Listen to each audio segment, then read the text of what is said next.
சென்னை உட்பட 16 மாவட்டங்களில் பிற்பகல் 1 மணி வரை மிதமான மழைக்கு வாய்ப்பிருப்பதாக வானிலை ஆய்வு மையம் தெரிவித்திருக்கிறது. அண்மை செய்தியாக பார்த்து வருகிறோம். கூடுதல் விவரங்களோடு செய்தியாளர் லிபிகா இணைகிறார். லிபிகா, விவரங்கள்.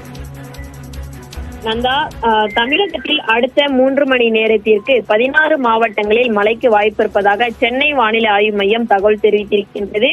திருவள்ளூர், சென்னை, செங்கல்பட்டு, காஞ்சிபுரம், விழுப்புரம், கடலூர், அரியலூர், மயிலாடுதுறை, நாகப்பட்டினம், திருவாரூர், தஞ்சாவூர், புதுக்கோட்டை, ராமநாதபுரம், திருநெல்வேலி, கன்னியாகுமரி, தென்காசி ஆகிய 16 மாவட்டங்கள் மற்றும் புதுவை, காரைக்கால் பகுதிகளில் இன்று பிற்பகல் 1 மணி வரை இடி மின்னலுடன் கூடிய மிதமான மழைக்கு வாய்ப்பிருப்பதாக சென்னை வானிலை ஆய்வு மையம் தகவல் தெரிவித்திருக்கின்றது. ஏற்கனவே டெல்டா பகுதிகளில் தொடர்ந்து அதிகாலை முதலே பல்வேறு பகுதிகளில் மழை பெய்து வரக்கூடிய நிலையிலும் தற்போது சென்னை, செங்கல்பட்டு, காஞ்சிபுரம் உள்ளிட்ட மாவட்டங்களுக்கும் அடுத்த 3 மணி நேரத்திற்கு மழைக்கான வாய்ப்பு இருப்பதாக வானிலை ஆய்வு மையம் தகவல் தெரிவித்திருக்கிறது. நந்தா, நன்றி லிபிகா, விரிவான விவரங்களுக்கு.